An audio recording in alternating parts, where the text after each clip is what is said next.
tell my story a little bit for real, for real.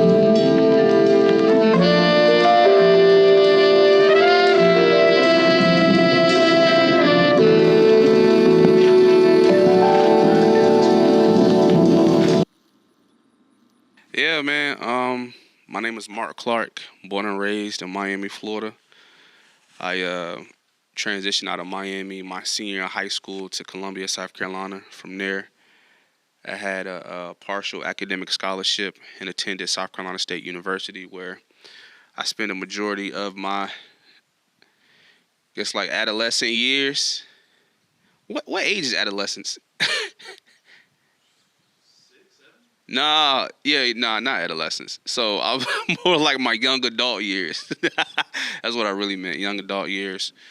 And yeah, man, just I guess since like I was like young, I've always been into like the arts. Whether initially it was drawing Dragon Ball Z characters, or I remember when the Boondocks came into like the actual like newspaper, and I used to get the newspaper and I used to just like sketch the comics. You know what I'm saying? And so just taking it all the way back then, and then I remember like my uncle, he used to get me like these old mixtape CDs where it just be like compilation CDs back in the day from Carol Mart, the flea market, and that's when you would like discover like new artists and shit like that, or even like shit that wasn't readily played in just like block. You know what I'm saying? So that's when I found out about like a Ludacris, about a T.I. You know what I mean? Had all of, like the Wayne early mixtapes on CD, and my little had it like, niggas had like CD players back in the day. You know what I'm saying? Like going to the school bus, I'm taking my CD players with me to school, and you got to make sure you have fresh batteries, and your shit gonna die. So yeah, man, I've just been a lover of like the arts and music, and I initially had went to school for education, and it was for art education, and then I switched it my senior year to solely focus on like studio arts with a concentration in photography and printmaking. And so yeah, but I it's funny, man. It's just like knowing that it's something about just that space of whether it's photography, whether it's videography, whether it's music, whether it's just fine arts, like all of it is just encompassing in me in some part.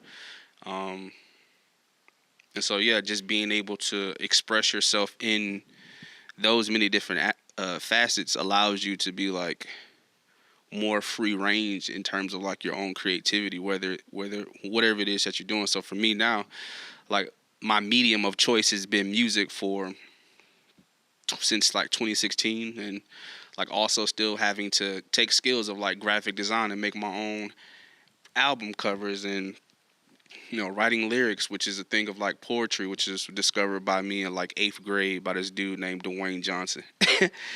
And so Dwayne Grant, excuse me, Dwayne Grant. So we was in fucking like a math class.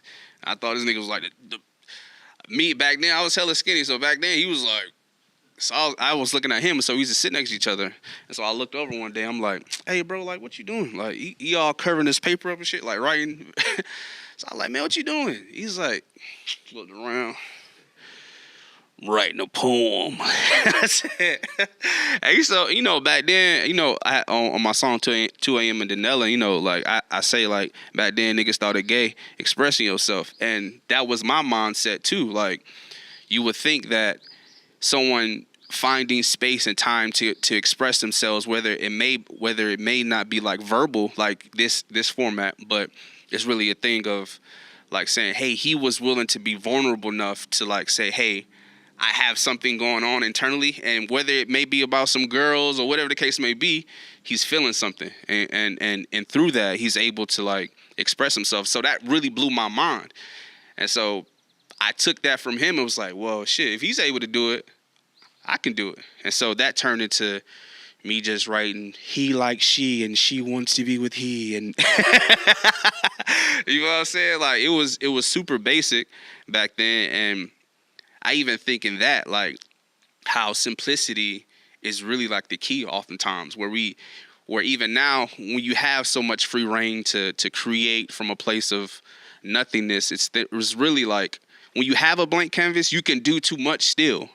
You know what I mean? And so like even now it's really just a place of like, even in doing too much, we can pour, and then we can also always like strip back and give it space to like breathe. And so I really just apply that to like the music. Like one of the lessons that I've learned from like back then is like, okay, simplicity is still pertinent in making like great quality music. You know what I mean? So, but yeah, one of the things too, just about like life as of late, um, understanding like leadership and understanding what it means to be like a man when you haven't had the proper representation from like your childhood.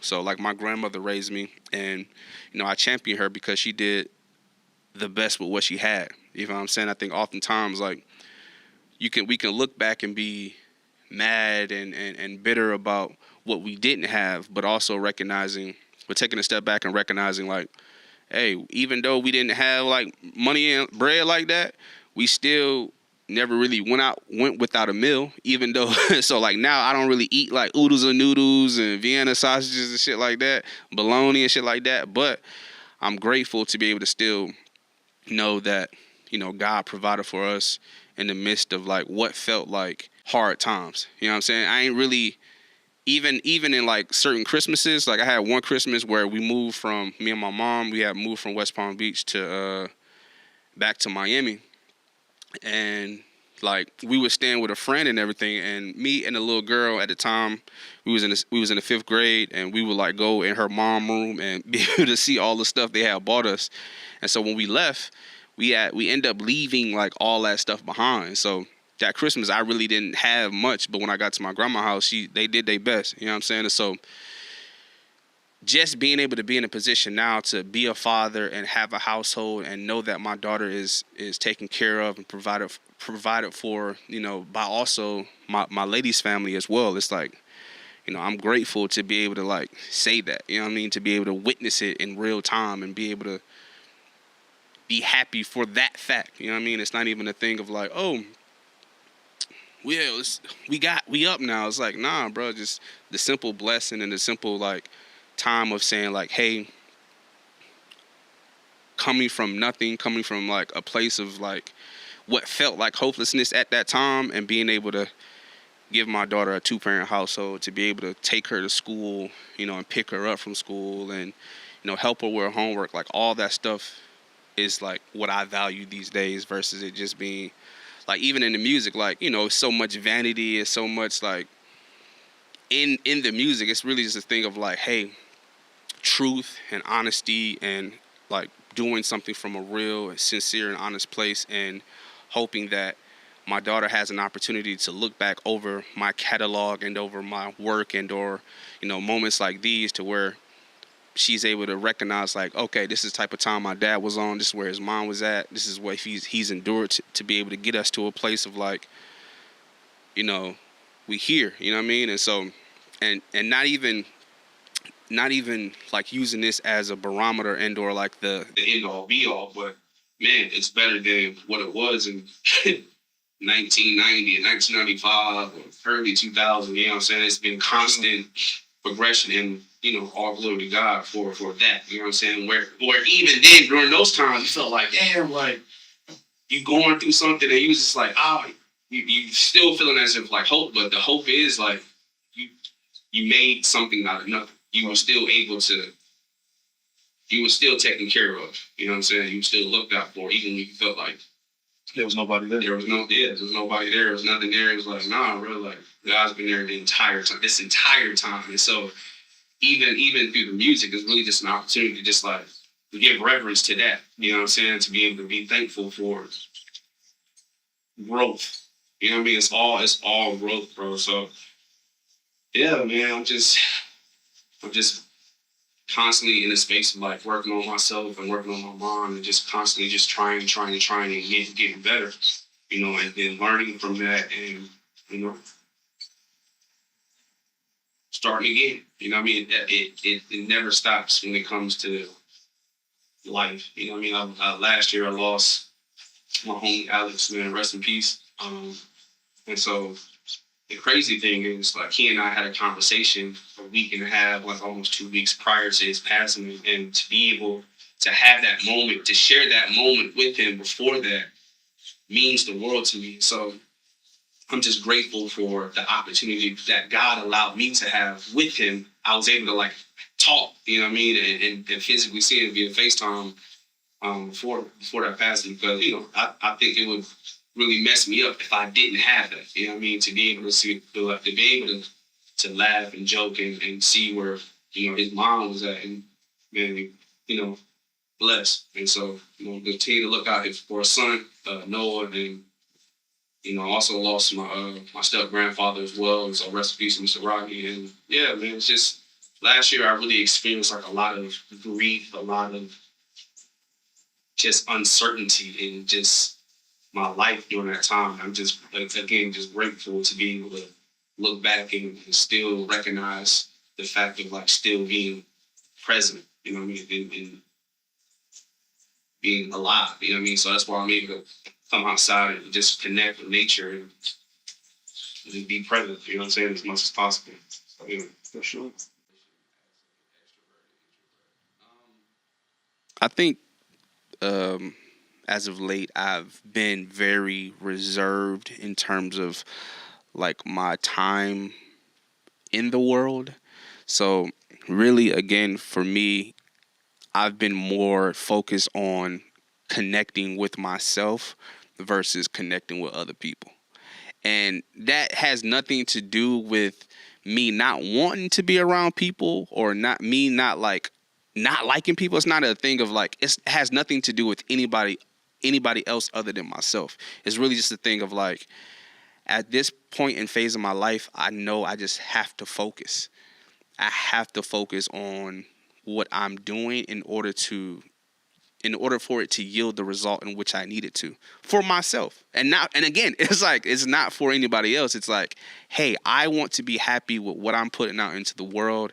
I want to agree with what I'm saying. I want to be me. And it has nothing to do with like anybody else again. But I think sometimes when you come from certain friend groups, or when you have certain relationships with people, they may not understand that. And I don't fault them for that. But I also have to be mindful of like what I'm doing, because it's not for anybody other than myself. And so really, again, like it goes back to the why behind it all. It's like, we're all going to perish at some point in this life, and so I want to make sure that I'm maximizing my time with things that interest me, and using that as a catalyst to hopefully help somebody else in what they're doing, what they're dealing with. And so, yeah, I love to have fun and go out and be in the world. And of course, I think in art, you still have to live a life. Like, I think in order to have a perspective, you still have to like live. And so for me, I still, even though I don't want to, I was like, all right, I know I need to step away, or no, I actually do want to do this. And yeah, I do want to, I like, what I mean? So it's like a thing of just knowing when to delegate your time, and when also to be like, all right, you got to know when to leave the party. You know what I'm saying? It's like, I think I've become so good at knowing when to leave the party. It's like, all right, it's getting a little weird now. You gotta go. Or like, all right, I'm getting to a place where I'm just like, I'm good. I need to. It's getting a little late. You know what I'm saying? It's getting a little late. Start looking at that watch, checking that phone. It's like, nah, man, it's time to slide. So yeah, it's just it's really all a balancing act, to where you do. I do feel like, traveling and doing things that naturally align with who you are as a person. You should continue to do those things, but it's also a thing of like knowing when you need to focus and when you need to lock in on what God is giving you in order to like see that to come through. It's like, it's just obedience at the end of the day, So it's not a thing of like, again, God gave you a vision to create something. Do it. It's on your heart, it's on your spirit for a reason, and you avoiding it isn't helping anybody. You know what I mean? Like Pharrell has said recently, like we're all like a blip in the greater existence of everything that's ever existed. So to think that we have all the time in the world to just be fucking off and to just be frivolous with our time is crazy to me. You know what I mean? Because time in itself is the greatest commodity. We don't get it back. The hours, the minutes, it doesn't. We don't. There's no way to to monetize the time in real time, if that makes sense. It's like, yeah, you can monetize it from a social media standpoint, but you still have to put in time for that you're not going to get back. So it's all a thing of like, what's important to you, what do you value, and what do you want from this life shit at the end of the day. And so for me, it's all about finding that balance for sure. Some of the challenges in the creative process for me, I think again, I think it goes back to like having too many ideas. And we can say for like one beat, like I'll go through kind of like my Rain Man of like trying to find melody. And so it'll start with, and I kind of picked this up from Kanye when I was watching the Genius doc, where even prior to that, I used to watch like the old, like early YouTube, like used to, anyway, early YouTube used to be the shit, but yeah, no, 100%. But sometimes you can have like, for me personally, I have like too many ideas where I'm like going through finding different melodies for like cadences and trying to, and I just scat like and I just try to find like creative ways of like approaching a song. And sometimes like even in the midst of like, all right, well now I have a pre-hook, I have a verse, I have a chorus, but let me say also let's add a bridge, and you know, just again, I think it can be both positive and negative, where the positive being where let's throw paint at the wall as much as possible. I'm all about like throwing paint at the wall, but then knowing also when, all right, let's cover this part up, or let's take this away. And so it's just about finding that balance. And I think now I'm finally coming to a place of where before I was looking up like mad YouTube beats to try and find like a sound. And so like now this project that I'm working on, The Boy Who Laughed His Face Off, it's a thing of like everything is produced by me and my boy Mitch from Scream Team Productions. And so he and I just going back and forth in terms of like, I don't like this. I'll be like, I like this snare, or I want this kick to be a lot more punchier. So it's just about like us going back and forth and agreeing on a sound. And I think he and I has been working together. He and I went to college together. And so even through working on this current project of just life, you know, like we've been working on this for almost a year and a half now, almost close to 2 years. And so I really want this project to be a testament of coming through, overcoming adversity, and really just pushing, even when you don't really know why you're pushing. It's just something innate in you that's just like, okay, do this, or let's try this, or take this back, or let's approach this from a different way, or rewrite this verse, or, you know, it's just the constant nudging of trying to get something right. You know what I'm saying? And the only barometer for if something is right is you. And so, and even in that's the scary part of where before I used to be so trusting with what other people thought, or, hey, what you think about this? Or, you know, because everyone has their different levels of like taste, and that's okay. But I'm also trusting my own taste now too. It's like, I think I like what I like. And because I know what I like and I'm comparing it to what I like, if I think this matches up to like this, I know it's good, in my opinion. You know what I'm saying? So really just trusting myself, where before I don't think I moved with like full innate trust in myself. And that was a process. And now just being comfortable with my own voice, my own tone, or how I go about pronouncing certain words. And, you know, just, I felt like I went through my own artist development stage on my own. You know what I'm saying? And now I finally feel ready to be fully expressive in terms of my art, and be okay with how it turns out, without not feeling as if like it's going to be wrongly judged. You know what I mean? It's just like, no, I like this. I think this is really good. And I also trust the people that I'm partnered with and that I'm working with as well, their vision. And, 2 and 2 always going to equal 4. So, yeah.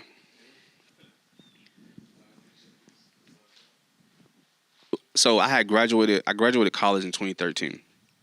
I moved to Henderson, North Carolina. And during this time, my first day on the job, I went to work and I came home and I was like, man, that's it. Like, it's what people do for the next 30, 40 years of their life is just go to work and come home every day. And I sat in an apartment by myself. And the first thing I did, I got on the internet and I bought me some music gear. I didn't know how I didn't know nothing about no credit. I ended up getting a Sweetwater.com. I had ended up getting a little $300 setup mic, kickstand. It was the Audio Technica 2020. I just gave it to my cousin, like, bro, start here. Here's a little $100 mic. Start here. Here's a mic stand. It came with like Pro Tools 1, the little mini one, and I bought me a little Mac. I broke it the third day. I cracked the screen. I still got it. It still works. So I was like, fuck it. And yeah, that little setup is still with me. I just upgraded my microphone. I just upgraded. I had just bought me a laptop like early this year. So it's just like, yeah, I agree. Like, you don't need, like, I had watched a video where Russ was talking about how he recorded all his stuff on a little $3,000 setup in his homie's basement, and you got double, triple platinum records off of that. And I agree. It's like, you don't need to be in a major studio in order to make hits. Like, Larry June, he's talking about recording in his kitchen. Drake, when he first started talking about recording in his kitchen. So it's just like, just start where you at. Use what you have and learn what you have. So like, I use Logic for my stuff, and I send it off to my boy, and he imports it to Pro Tools, and he does all his shit, and he's teaching me how to, you know what I mean. So it's just use what you have and master that until you're able to get more. You know what I'm saying? Yeah. I was a Sony boy. You know what I'm saying? I never, like I said, the Sony A7 was my dream camera. Mm. I started off on the A6000. Didn't do 4K. 1080 was the highest. But I mastered creating those compositions. Mm-hmm. You know what I'm saying? I started off with photography, digital photography.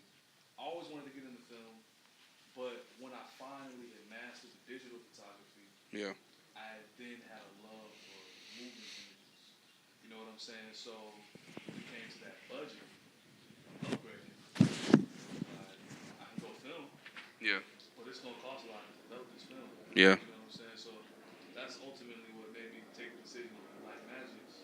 I couldn't get that FX7. I could hit these Blackmagics. You know what I'm saying? So, but the first step, and it's what I tell all my young boys who can't work as well, like, yo, whatever camera you got, learn it.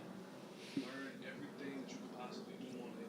Make those images look so good that people think you have something better. Yeah. And then you'll really notice at that point, like, okay, I see what quality I can get out of this, and I can't do anything more. Now it's time for me to get something.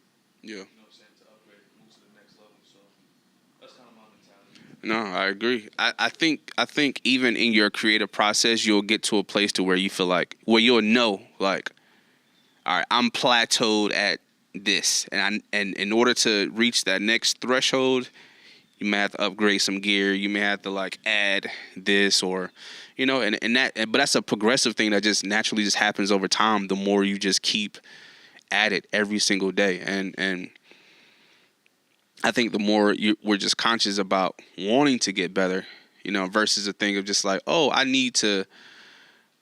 just need more gear because I just seen this dude on Instagram just show his fire studio setup, but we don't really get to see that he was in somebody's hollow basement with the pipes running. You got to be quiet and just sit there for like 30 seconds before you can record your verse. So it's just like, yeah, man, it's just progression, man. So the more we just focus on getting better, it gets better. Yeah. How would you define success as a creative?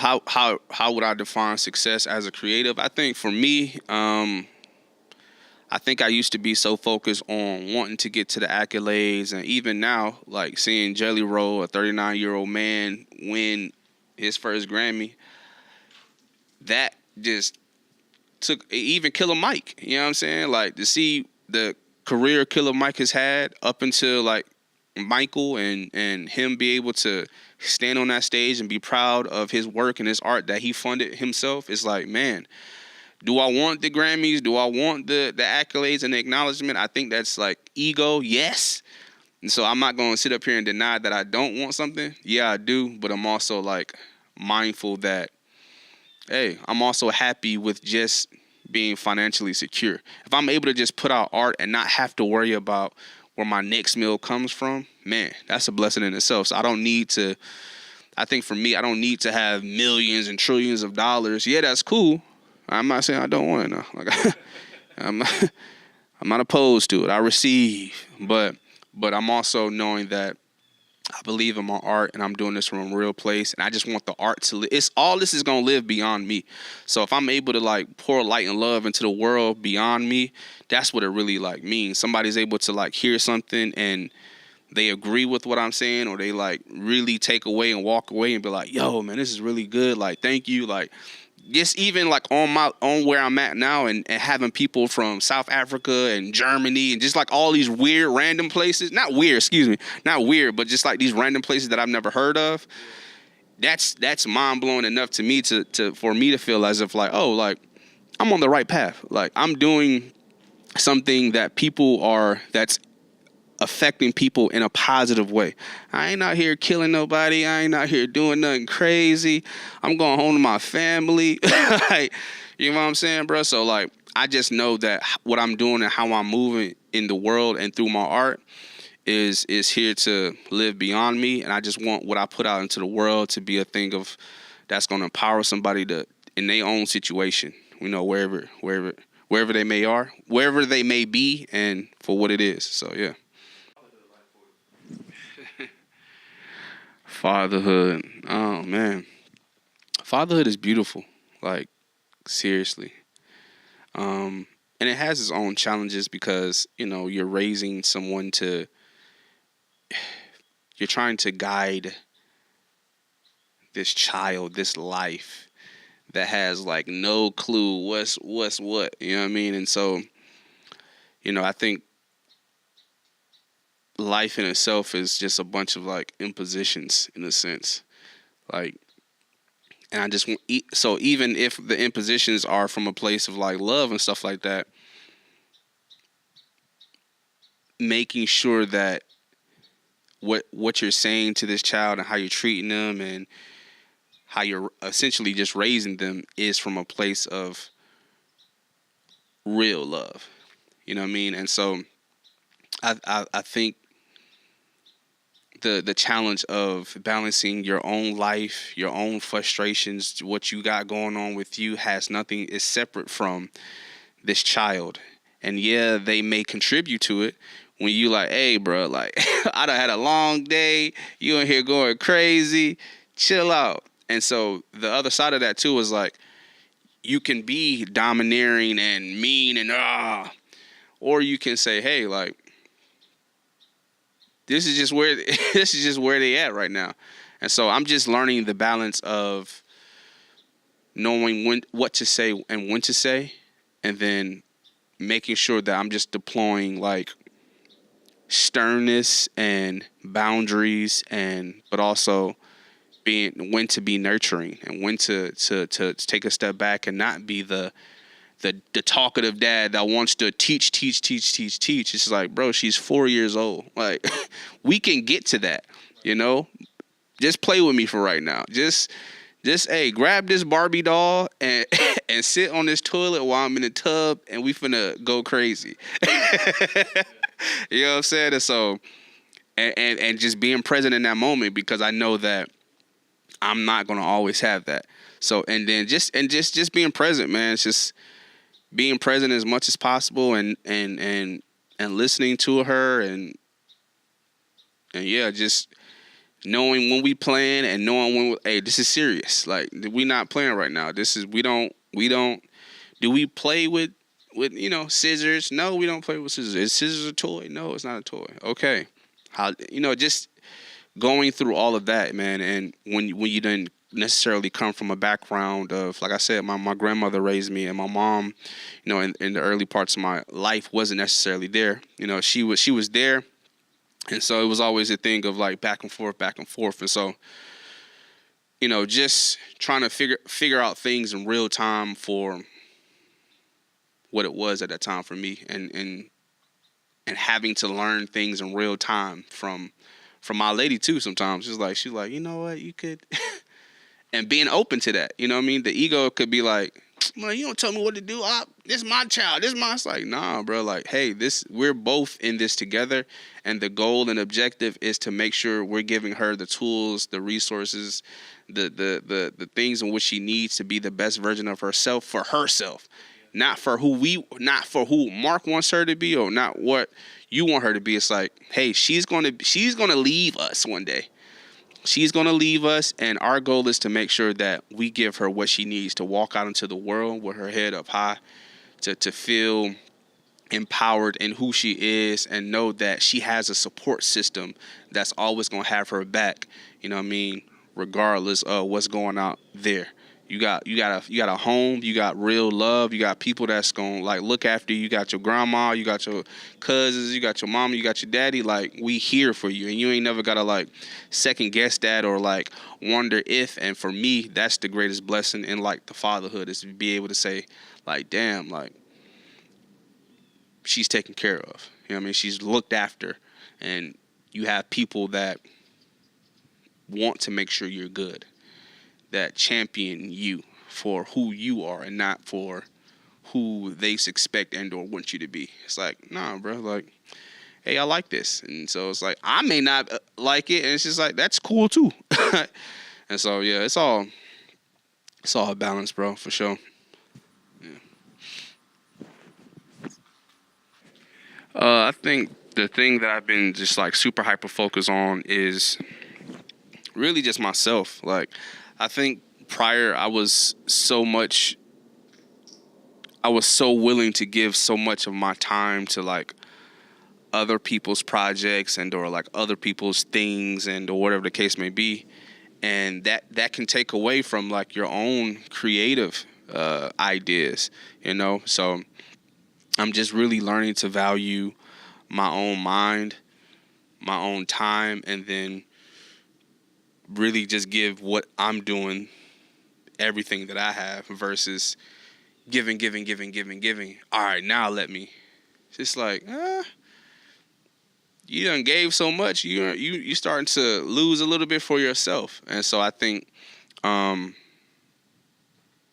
more I started just focus on allowing myself to just say no to certain things, or just taking a step back from, that goes back to like the extroverted introvert. It's just like, I used to be, I want to help, because I do want to help. You know what I mean? It's like, it wasn't a thing of like, I'm doing this just to be doing this. Like, I want to help. I believe in other people's like creative ventures and their ideas and wanting to be a part. But it's just like, also knowing that I have like things that I want to do for myself as well in the midst of me doing for everyone else. So for me now, it's just focusing on taking back some of my time and doing that, putting it on me, what I'm doing, and building out that world for itself. You know what I'm saying? So, yeah.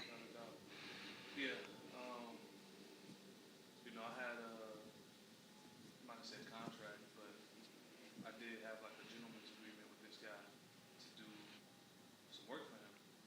He's a pretty big guy, knows a lot of people, but I had to say, nah, bro, I can't do it. Yeah. Take that step back, because how much time was I gonna give him to bring his vision to life? Yeah. What would it cost me, not financially, but mentally, Mm-hmm. spiritually?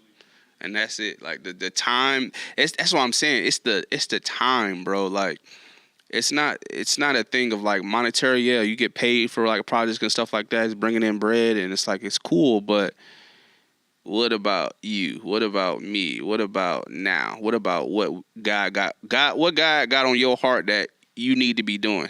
And that was really like the thing for me. It's like, dang, like, because if you was to leave right now, would you be happy, or would you still feel like there's a quote that I always like reference. It's like the richest place in the world is the graveyard. It's like people die with so many like ideas, books, uh, businesses, songs, poems, compositions, whatever the case may be. And it's like all those that haven't seen the light of day. And when you are blessed with the opportunity to come up with a business of your own or a creative venture of your own, and for you to not feed that and for you to not give it the time, the attention, the care that it deserves, it's crazy to me. You know what I'm saying? And so it's just a thing of like recognizing that your ideas are good enough, whether who validates them or not. It's like it's in you. God gave it to you, so see it through. And so that's the thing of like obedience, of just saying, "Hey, nah, I'm good. I gotta step away, big dog. I can't," because it's a lot of like mental, physical, and spiritual time, effort that goes into creation. Like it's not a thing for me. I don't just view it as a thing of like, oh, I believe we all possess it in some capacity. It's just a thing of like feeding it. So it's like that quote was like, if you don't use it, you lose it. It's like, you know what I'm saying? It's that. So personified in everything for me. So, yeah. Hmm. How does Mark Clark define love? I define love as unconditional. Um, I do think love is also challenging too, and before I used to be such a. I do believe love is supposed to is supposed to be easy in terms of like, hey, there shouldn't be. This relationship shouldn't be hard. And the relationship can be with yourself. The relationship can be with another human being. The relationship can be between you and a spiritual source, however you choose to believe. But for me, like, let's just say about loving ourselves, like, for one. Like, for me, I had a very hard time defining what love looks like for myself. And again, a part of that piece was me. It was like I was giving so much of my time as a means of like people validating who I am, and I don't think that's love. You know what I'm saying? It's like, well, you're okay with being talked to crazy. You're willing to put yourself during being mistreated by other people as a means of them somewhat validating that, oh, you cool though. It's just like, is that it? You know what I mean? And so, love is patient. Love is kind. Love does not keep any record of wrongdoing. Love is not boastful. Love isn't pride. So it's just like understanding that love isn't all of those things, and then looking at and flipping at and looking at myself and the relationship that I have with myself, looking at the relationship that I have with other people, look at the relationship between, all of that. Yeah, just and really taking a step back and saying like, is this love? Do I feel it in my heart that I'm fully connected in where I'm going, what I'm pursuing, the people that are in conversations in which I'm having? Is it improving upon me, or is this taken away from me in some type of like capacity? Is it hurting me in internally? Is it going against my moral compass in any form or fashion? I feel like as people, if I was to say, hey, what's up, you bitch ass nigga? I feel like if I was to say that to somebody, and you can feel like when something hits your spirit and it like, damn, bro, like it didn't feel the greatest when you said those words to me. And because it didn't feel the greatest, I don't really view that as like love. Where you may view that as love, it's like, I don't really want to talk like that to each other anymore at this point in my life. And because I love myself, I'm not really going to allow anybody to talk to me like that no more. And that, again, it has nothing to do with you. It has everything to do with me respecting myself. You know what I'm saying? And so, and if you can't respect that, your whole perspective is wet. You know what I'm saying? Like, it's just like that, bro. It's like you can't respect that, your whole perspective is whack. So it's like knowing when to walk away from certain relationships, knowing when to walk away from certain people, places, and things that no longer serve like you in that capacity. And if this relationship is only predicated on what I do for you or what I can get out of this from you, it's like that ain't love either. And so I think the more we focus on the things that aren't love, we get to more pure sources of what love is. You know what I mean? So I don't feel like I have all the answers. I'm still trying to figure it out for myself, but I also know what I like and what I don't like. And I also know how I move and how I talk and how I communicate with people in the world, and I just want the same in return. You know what I'm saying? And so the art, the music is all a labor of love. I know that much. And so I know that I put all this time, care, time, and attention into, and so I'm moving from a place of love in what I'm doing. And so you like it, cool. You don't, that's also okay as well. So we all trying to figure this shit out in real time. You know what I'm saying? And so give yourself grace, be patient with yourself, and keep growing, keep growing, keep growing. And so, yeah. Amen. Amen, bro.